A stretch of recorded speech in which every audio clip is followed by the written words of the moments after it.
नमस्कार दोस्तों, स्वागत है आपका हमारे चैनल ज्ञानलोम में। आज हम बात करेंगे NCERT exercise solution class 8 science के चैप्टर 8 की, जो कि है हमारा सेल स्ट्रक्चर एंड फंक्शन। तो इसके बारे में बात करेंगे, इसके सॉल्यूशन के बारे में बात करेंगे। तो चलिए पहला क्वेश्चन लेते हैं। Indicate whether for the following statements are true और फॉल्स। हमें ये बताना है कि ये जो स्टेटमेंट्स हैं ये सही हैं या गलत हैं। तो पहला जो क्वेश्चन है हमारे पास, पहली स्टेटमेंट है unicellular organisms have one sailed only. अब इसके अंदर देखिए यूनी का मतलब होता है सिंगल सेल वाले ऑर्गेनिज्म। तो unicellular organism have one sailed body, यानी कि ये क्या है हमारा ट्रू है और हमारा ये रहेगा ट्रू। सेकंड क्वेश्चन ले लेते हैं B, muscle cells are branched. क्या जो मसल सेल्स होती हैं वो ब्रांच होती हैं, यानी कि अलग अलग ब्रांचेज में, जैसे कि मान लीजिए ये है तो इसकी अलग अलग ब्रांचेज होती हैं। तो इस तरह का कोई भी मसल सेल के अंदर नहीं होता, कोई भी चीज़, कोई भी ब्रांच नहीं होती है इस तरह की। तो ये हमारा फॉल्स स्टेटमेंट रहेगी। नेक्स्ट ले लेते हैं C, the basic living unit of an organism is an organ. क्या जो बेसिक लिविंग यूनिट है किसी भी ऑर्गेनिज्म का कोई ऑर्गन होता है? तो ये बिल्कुल गलत है। बेसिक लिविंग यूनिट यानी कि बेसिक जो यूनिट है वो तो सेल है, सेल से सारी चीज़ें आगे बनती हैं, टिश्यूज़ बनते हैं, ऑर्गन्स बनते हैं। तो ये भी हमारी फॉल्स रहेगी, ऑर्गन नहीं है वो। Amoeba has irregular shape. क्या अमीबा की शेप इरेगुलर होती है? तो हमें पता है अमीबा की शेप जो है इरेगुलर होती है, उसका कोई भी एक तरह का स्ट्रक्चर नहीं होता। तो इसका ये रहेगा ट्रू। नेक्स्ट है make a sketch of the human nerve cell. हमें ह्यूमन नर्व सेल का स्केच बनाना है। What function do nerve cell perform, और ये बताना है कि नर्व सेल जो है क्या फंक्शन परफॉर्म करती है। तो जो हमारा नर्व सेल का जो फिगर रहेगा वो किस तरह का रहेगा वो हम यहाँ पर दिखाते हैं।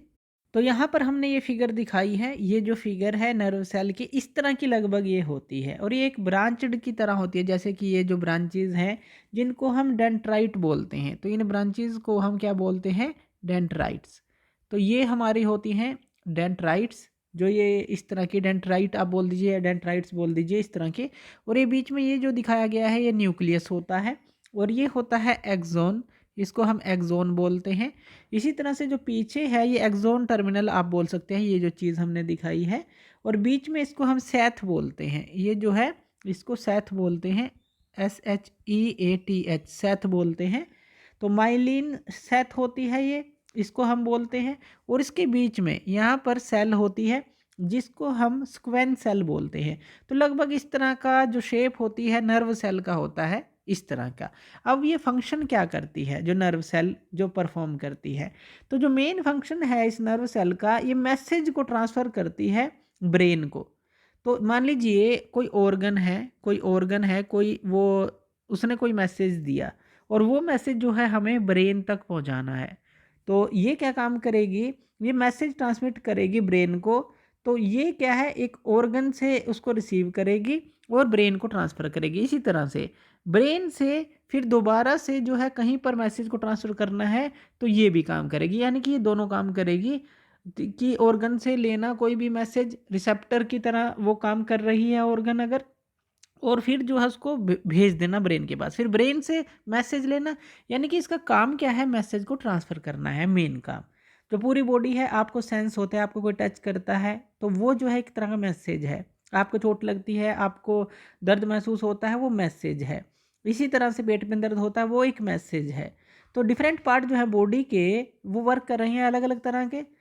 तो इस तरह से जो है अलग अलग तरह के जो मैसेज हैं, ब्रेन से ऑर्गन्स पे जाना, ऑर्गन से ब्रेन पे जाना, है किसी भी बॉडी पार्ट से जाना, तो वो चीज़ करती है नर्व सेल। तो ये सारे काम नर्व सेल हमारी करती है। नेक्स्ट क्वेश्चन लेते हैं कि हमें शॉर्ट नोट लिखना है किस किस चीज़ के ऊपर, साइटोप्लाज्म और न्यूक्लियस ऑफ द सेल के ऊपर। अब जो साइटोप्लाज्म क्या होता है? साइटोप्लाज्म एक तरह का फ्लूइड होता है। तो साइटोप्लाज्म एक फ्लूइड है जो कि सेल ऑर्गेनेल्स जो हैं ये उनके अंदर होता है। जैसे कि माइटोकॉन्ड्रिया के बारे में हमने पढ़ा था, गोल्गी बॉडीज़ के बारे में पढ़ा था, राइबोसोम्स के बारे में पढ़ा था, उनके बारे में। अब ये होता कहाँ पर है? मान लीजिए इस तरह की एक कोई भी एक शेप ले ली हमने सेल, और यहाँ पे ये ले लिया न्यूक्लियस।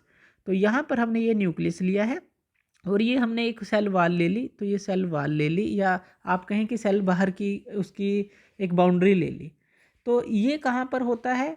ये हमारा प्रेजेंट होता है न्यूक्लियस और प्लाज्मा मेम्ब्रेन के बीच में। जो ये मेम्ब्रेन है और इसके बीच में यहाँ पे ये फ्लूइड लाइक जो चीज़ होती है, ये तरल पदार्थ होता है, ये साइटोप्लाज्म हमारा होता है। तो न्यूक्लियस और ये जो प्लाज्मा मेम्ब्रेन है, जो बाहर की मेम्ब्रेन है, इनके बीच में ये प्रेजेंट होता है।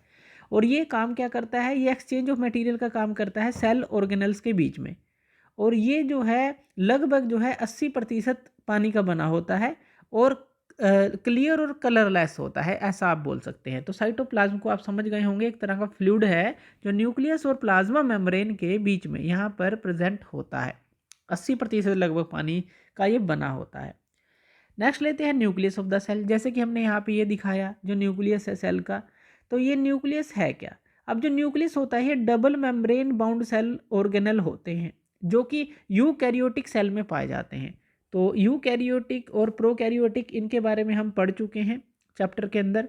तो यूकैरियोटिक जो सेल्स हैं वहाँ पर जो है ये पाया जाता है। और इसके अंदर होता क्या क्या है, इसके अंदर जो है यूकैरियोटिक सेल की हमने बात की कि वहाँ पर प्रेजेंट होता है। इसके अंदर जो है डीएनए प्रेजेंट होते हैं जो कि आपकी एक तरह से पहचान दिखाते हैं। और इसी तरह से जो जेनेटिक मटेरियल हैं वो इसके अंदर प्रेजेंट होते हैं। और ये जो है एक तरह का सेंटर होता है, जैसे कि यहाँ पे ये सेल है, इसके जो सेंटर में ये होता है और स्फेरिकल शेप का होता है। और इसके जो है कई कंपोनेंट भी होते हैं, जैसे कि जिसको हम न्यूक्लियोलस बोलते हैं, न्यूक्लियोप्लाज्म बोलते हैं। तो कई तरह के इसके कंपोनेंट भी होते हैं। तो न्यूक्लियस ऑफ द सेल जो है एक तरह से इस तरह से जो यूकैरियोटिक सेल में पाया जाता है, डीएनए और जेनेटिक मटेरियल्स इसके अंदर होते हैं। न्यूक्लियर मेम्ब्रेन, न्यूक्लियोल्स और क्रोमोसोम्स जो हैं, इस तरह के डिफरेंट पार्ट उसकी आप बात कर सकते हैं इसके अंदर। जैसे कि जो न्यूक्लियर मेम्ब्रेन है, अगर इसके अंदर हम बात कर लें, अगर डिफरेंट पार्ट थोड़ी सी उसका एक ओवरव्यू ले लें, तो न्यूक्लियर जो मेम्ब्रेन है वो क्या काम करती है, न्यूक्लियर मेम्ब्रेन। अब जो न्यूक्लियर मेम्ब्रेन है ये डबल लेयर मेम्ब्रेन होती है। तो इसके ऊपर जो है एक तरह की जो लेयर होती है डबल लेयर मेम्ब्रेन होती है। और ये क्या करती है, हमें पता है न्यूक्लियस कहाँ है, मान लीजिए सेल है, यहाँ पे ये न्यूक्लियस होता है बीच में बिल्कुल ये, और ये हमारी प्लाज्मा मेम्ब्रेन है। और यहाँ पर इसके चारों तरफ क्या होता है, ये हमारा साइटोप्लाज्म होता है। जैसा कि हमने ऊपर पढ़ा, तो न्यूक्लियस और प्लाज्मा मेम्ब्रेन के बीच में साइटोप्लाज्म होता है। तो ये जो है जो डबल मेम्ब्रेन है, ये जो है साइटोप्लाज्म से इसको अलग करती है, इस न्यूक्लियस को, अंदर वाली चीज़ों को। तो जो ये सेपरेट करने का काम करती है, जो कुछ भी चीज़ है, कंटेंट्स हैं जो न्यूक्लियस के अंदर और इस साइटोप्लाज्म से, वो इसको अलग रखती है एक तरह से। लेकिन इसके अंदर छोटे छोटे पोर होते हैं, छिद्र होते हैं इसके अंदर, जो कि ट्रांसफ़र जो है, कोई कुछ भी सब्सटेंस है जिसका अंदर और बाहर जाना अनिवार्य है, तो वो जो है यहाँ पे ट्रांसफ़र होता रहता है। तो इस तरह से ये न्यूक्लियस की जो मेम्ब्रेन है वो काम करती है। अब न्यूक्लियोलस क्या होते हैं, अगर हम दूसरा बात करें न्यूक्लियोलस की, तो न्यूक्लियोलस क्या है हमारे पास, ये हमारा स्मॉल डेंस स्फेरिकल बॉडी है। जैसे ये न्यूक्लियस हमने बात की, स्मॉल डेंस स्फेरिकल बॉडी होती है और ये जो है किसी भी मेम्ब्रेन से बाउंड नहीं होती, उसको न्यूक्लियोलस बोलते हैं। और तीसरा हम बात करें क्रोमोसोम की, अगर हम बात करें कि क्रोमोसोम क्या है, क्रोमोसोम, ये हम एक ओवरव्यू ले रहे हैं, चैप्टर के अंदर हम सब कुछ पढ़ चुके हैं इसके बारे में। क्रोमोसोम क्या है, ये हमारे थ्रेड लाइक स्ट्रक्चर होते हैं, जैसे धागे की तरह के ये स्ट्रक्चर होते हैं जो कि जो जीन को कैरी करते हैं, जो हमारे जीन्स होते हैं उनको कैरी करते हैं।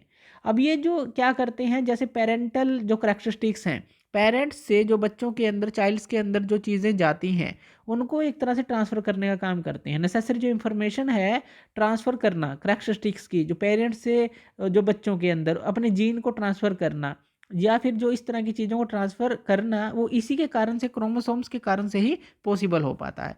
तो ये जो है इसकी कुछ इंपॉर्टेंट चीज़ें होती हैं जो न्यूक्लियर सेल की अगर बात करें, न्यूक्लियर मेम्ब्रेन, न्यूक्लियोलस और क्रोमोसोम, इनके सब के जो फंक्शन है अलग अलग होते हैं। नेक्स्ट क्वेश्चन ले लेते हैं, which part of the cell contains organelle, कौन सा जो पार्ट है सेल का वो ऑर्गेनल जो है उसके अंदर होते हैं। अब देखिए जो सेल ऑर्गेनल हैं वो साइटोप्लाज्म में होते हैं। अब जो हमने बात की साइटोप्लाज्म कहाँ पर होता है, जैसे कि मान लीजिए सेल है, ये न्यूक्लियस है बीच में, साइटोप्लाज्म इसके चारों तरफ है। तो जो सेल ऑर्गेनल हैं वो इस साइटोप्लाज्म में होते हैं, यानी कि न्यूक्लियस और जो प्लाज्मा मेम्ब्रेन है इसके बीच में साइटोप्लाज्म, और साइटोप्लाज्म में हमारे होते हैं सेल ऑर्गेनल।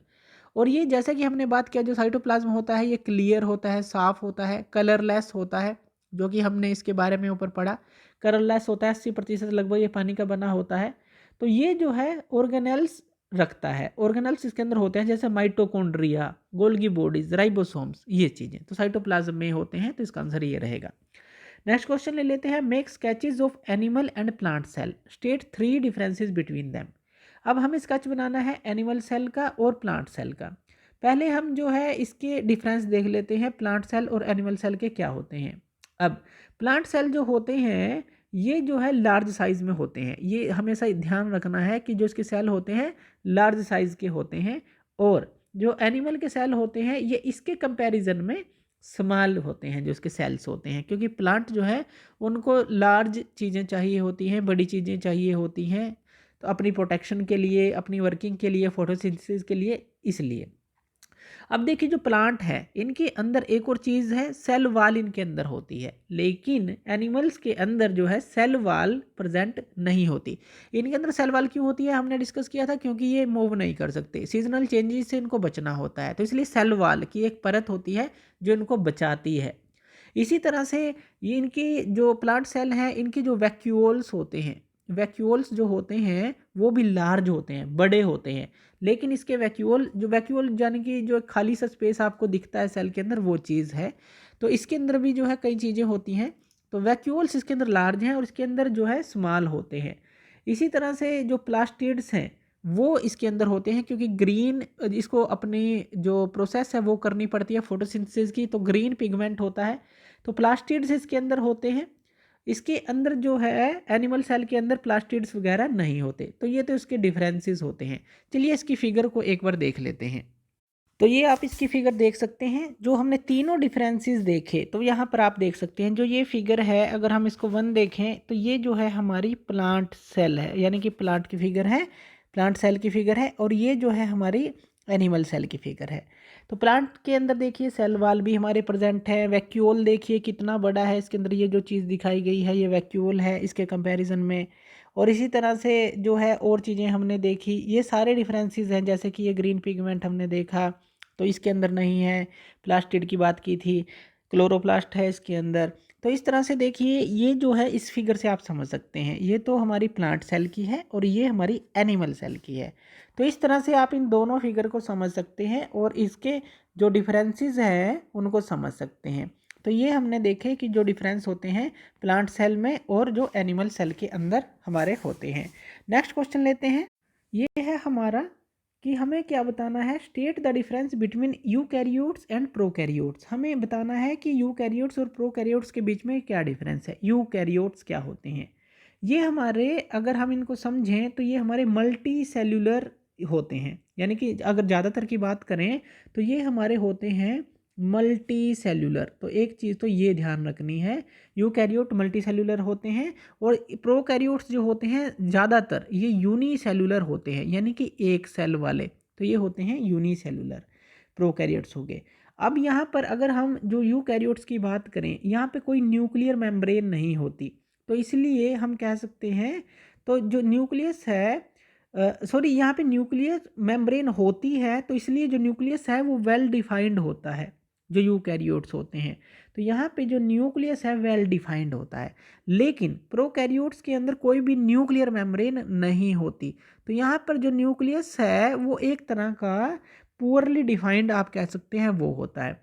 तो यूकैरियोट्स क्या हैं, मल्टी सेल्यूलर हो गए, जैसे हम हैं, जैसे बहुत सारी सेल्स हैं, न्यूक्लियस वेल डिफाइंड है, लेकिन प्रोकैरियोट्स में यूनिसेल्यूलर है और न्यूक्लियस जो है डिफाइंड नहीं है। इसी तरह से अगर हम जो मल्टी सेल्यूलर हैं इसके अंदर न्यूक्लियस है तो न्यूक्लियोलस भी होते हैं, जो न्यूक्लियोलस की हमने बात की थी वो भी इसके अंदर प्रेजेंट होते हैं, लेकिन प्रोकैरियोट्स के अंदर न्यूक्लियोलस अब्सेंट होते हैं। इसी तरह से बात करें कि जो न्यूक्लियर मेम्ब्रेन है, न्यूक्लियर मेम्ब्रेन जो है ये मल्टी सेल्यूलर यानी कि यूकैरियोट्स के अंदर होती है, लेकिन जो न्यूक्लियर मेम्ब्रेन है अगर हम प्रोकैरियोट्स की बात करें, यूनिसेल्यूलर की बात करें, वहाँ पर नहीं होती। तो ये सारी चीज़ें जो हैं हमें ध्यान रखनी है। अब इसी तरह से जो सेल ऑर्गेनल्स हैं यूकैरियोट्स में अगर हम बात करें वो प्रेजेंट होते हैं, लेकिन प्रोकैरियोट्स में जो सेल ऑर्गेनल हैं सभी सभी की बात करें, नोट आल, तो आल सेल ऑर्गेनल्स जो है नोट प्रेजेंट, सभी नहीं प्रेजेंट होते, कुछ प्रेजेंट होते हैं, तो इनके बीच में डिफरेंस रहता है। अब देखिए इसके अंदर जो है आप बहुत सारे एग्जाम्पल ले सकते हैं, जैसे कि अगर आप यूकैरियोट्स की बात करें, यूकैरियोट्स में आपके प्लांट एनिमल सेल आ जाते हैं। और लेकिन अगर हम जो प्रोकैरियोट्स की बात करें, प्रोकैरियोट्स के अंदर हमारी जो है एल्गी आती है, ब्लू ग्रीन एल्गी या बैक्टीरिया आता है। तो इस तरह से आप इसको जो है अलग अलग कर सकते हैं। नेक्स्ट क्वेश्चन लेते हैं, what are the chromosomes found where are the chromosomes found in a cell, state their function. Chromosomes कहाँ पर फाइंड किए जाते हैं और इनका फंक्शन क्या है। जैसे हमने क्रोमोसोम की बात की थी, ये हमारे थ्रेड लाइक स्ट्रक्चर होते हैं, जैसे कि हमने यहाँ पर देखा था, यहाँ पर हमने बात की थी, ये देखिए ये क्रोमोसोम है, तो थ्रेड लाइक स्ट्रक्चर होते हैं। और ये कहाँ पर होते हैं, ये हमारे इसके अंदर होता क्या है, इसके अंदर ये जीन को कैरी करते हैं, जो जीन्स होते हैं पेरेंटल से जो चाइल्ड्स के अंदर जाते हैं, और ये न्यूक्लियस के अंदर प्रेजेंट होते हैं। जो क्रोमोसोम्स हैं थ्रेड लाइक स्ट्रक्चर होते हैं और न्यूक्लियस में प्रेजेंट होते हैं, और ये जीन्स को कैरी करते हैं, नेसेसरी इंफॉर्मेशन को कैरी करते हैं, जो ट्रांसफ़र करती हैं पेरेंट्स टू जो हमारे जो चिल्ड्रंस होते हैं उनके अंदर जाती है। तो वहाँ पर ये जो क्रोमोसोम्स हैं, हमने बात की थी कि न्यूक्लियस के अंदर ही हम उसके अलग अलग तरह के पार्ट ले सकते हैं। जैसे न्यूक्लियस के अंदर हम न्यूक्लियर मेम्ब्रेन, न्यूक्लियोलस और क्रोमोसोम लिया था। तो इस तरह से जो है आप इसको समझ सकते हैं कि जो क्रोमोसोम्स हैं वो क्या काम करते हैं, जीन को नेसेसरी इंफॉर्मेशन को ट्रांसफ़र करने का काम करते हैं। नेक्स्ट क्वेश्चन लेते हैं, cell are the basic structure unit of living organism explain. अब हमें पता है जो सेल से है हर चीज़ बनी होती है। अब सेल जो है चाहे प्लांट में ले लें, एनिमल में ले लें, तो सबके अंदर सेल्स होती हैं। अब ये जो है स्मॉलेस्ट यूनिट ऑफ लाइफ आप इसको बोलते हैं, बेसिक यूनिट ऑफ लाइफ बोलते हैं। जैसे एक दीवार बनानी है तो एक एक ईंट लगाकर पूरी दीवार बनाई जाती है। इसी तरह से जो सेल्स होती हैं वो भी मिलकर जो है एक कंप्लीट जो है ग्रुप बनाती हैं और लिविंग फंक्शन जो है जनरेट करती हैं बॉडी के अंदर, जैसे कि टिश्यूज़ का बनाना, फिर ऑर्गन्स का बनाना। तो ये बेसिक स्ट्रक्चरल हमारा और फंक्शनल ब्लॉक ऑफ लाइफ आप इसको बोल सकते हैं। इसकी जो शेप्स और साइज़ होती हैं वो अलग अलग तरह की हो सकती हैं। अलग अलग साइज़ में, जैसे हमारे टिश्यूज़ हैं, एक ग्रुप ऑफ सेल्स हो गया, फिर ऑर्गन्स हैं जो एक प्रॉपर फंक्शन हमारे करते हैं। तो इस तरह से जो सेल्स है एक बेसिक यूनिट है, ये सब चीज़ें आप इसके अंदर लिख सकते हैं। नेक्स्ट जो है, explain why chloroplast are found only in plant cell. जो क्लोरोप्लास्ट है प्लांट सेल में ही क्यों पाया जाता है। तो जो क्लोरोप्लास्ट है हमारा, अब देखिए जैसे हमने कि यहाँ ये सेल्स देखी थी, जो प्लांट सेल है यहाँ पर देख लेते हैं। अब प्लांट सेल के अंदर देखिए यहाँ पे ये जो है क्लोरोप्लास्ट दिखाया गया है, ये जो ग्रीन पिगमेंट हैं ये आपको दिख रही हैं, ये क्लोरोप्लास्ट जो होते हैं ये प्लास्टिड्स होते हैं, ये प्लास्टिड्स होते हैं। ये हमारी फूड मेकिंग प्रोसेस के लिए ज़रूरी होती हैं, जिसको पौधे करते हैं, जो कि प्रक्रिया होती है फोटोसिंथेसिस की। तो फोटोसिंथेसिस की प्रक्रिया को करने के लिए ज़रूरी होते हैं, और ये जो है फोटोसिंथेसिस की प्रक्रिया हमारे प्लांट ही करते हैं, पेड़ पौधे ही करते हैं। तो इसलिए ये प्लांट्स में ही पाए जाते हैं। तो इसलिए जो है क्लोरोप्लास्ट ओनली प्लांट्स के बीच में ही पाए जाते हैं, क्योंकि फोटोसिंथेसिस की प्रक्रिया वो करते हैं। नेक्स्ट जो है, complete the crossword with the help of clues given below. ये हमें क्रॉसवर्ड, ये फिगर दी गई है और ये हमें कंप्लीट करने हैं। This is necessary for photosynthesis. Photosynthesis के लिए जो चीज़ नेसेसरी है वो क्या चीज़ होती है, वो हमारी होती है, जैसे कि यहाँ 1 दिया गया है तो यहाँ 1 है, सी से वो है, और यहाँ पे ओ दिया गया है, तो वो क्या होगा हमारा। अब ये अक्रोस है, अक्रोस यानी कि इस तरह से, तो ये हमारा होता है क्लोरोफिल। तो यहाँ पर देखिए ये क्लोरोफिल, रो PHYLL, तो ये क्लोरोफिल होगा। तो इसका पहले का आंसर। थर्ड का यानी कि ये ओ से स्टार्ट है, term for component present in the cytoplasm. Cytoplasm के अंदर कौन से कंपोनेंट होते हैं, हमें पता है सेल ऑर्गेनेल होते हैं, तो यहाँ पर क्या आ जाएगा, ऑर्गेनेल आ जाएगा, ऑर्गेनेल यहाँ पे ये आ जाएगा, तो यहाँ पे ऑर्गेनेल्स होते हैं। 6 नंबर लेते हैं, the living substance in the cell. 6 number P से स्टार्ट है हमारा। तो लिविंग सब्सटेंस सेल के अंदर कौन से होते हैं, प्रोटोप्लाज्म होते हैं, तो ये हो जाएगा हमारा प्रोटोप्लाज्म। तो ये प्रोटोप्लाज्म इसका आंसर हो जाएगा। 8th लेते हैं, 8th हमारा ये है, जी से स्टार्ट है, unit of inheritance present on the chromosome. Chromosome में क्या होते हैं, हमने बात की, उसके अंदर जीन्स होते हैं, जो कि पेरेंट्स से जो करेक्टरिस्टिक्स जो है चिल्ड्रन के अंदर ट्रांसफर जिससे होती हैं। डाउनवर्ड की बात कर लेते हैं, ये डाउन है यानी कि ऊपर से नीचे की तरफ। ग्रीन प्लास्टिड, ग्रीन प्लास्टिड को आप क्या बोलते हैं, और उसको हम क्लोरोप्लास्ट बोलते हैं। तो यहाँ पर ये क्या आ जाएगा, क्लोरोप्लास्ट्स। तो ये जो है क्लोरोप्लास्ट हमारा आंसर हो जाएगा।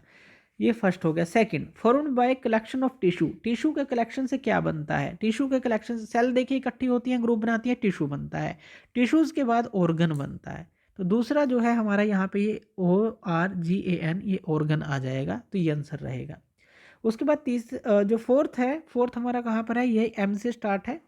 तो it separates the contents of the cell from the surrounding medium, cell के कंटेंट को सराउंडिंग मीडियम से अलग करता है। तो ये एक तरह की क्या होती है, मेम्ब्रेन होती है, तो यानी कि झिल्ली जिसको हम बोलते हैं, तो ये हमारी हो जाएगी मेम्ब्रेन। तो ये फोर्थ का आंसर हो जाएगा। फिफ्थ का, empty structure in the cytoplasm, जो साइटोप्लाज्म के अंदर एम्प्टी स्ट्रक्चर होता है, जैसा कि हमने इस फिगर के अंदर देखा। अब यहाँ पे एम्प्टी स्ट्रक्चर कौन सा है, ये जो एम्प्टी स्ट्रक्चर है यहाँ पर, ये जिसको हम क्या बोलते हैं, वैक्यूल बोलते हैं, इस तरह का जो एम्प्टी स्ट्रक्चर होता है। तो यहाँ पर आप क्या लिखेंगे इसको, ये होता है हमारा वैक्यूल। तो ये हमारा आंसर हो जाएगा वैक्यूल।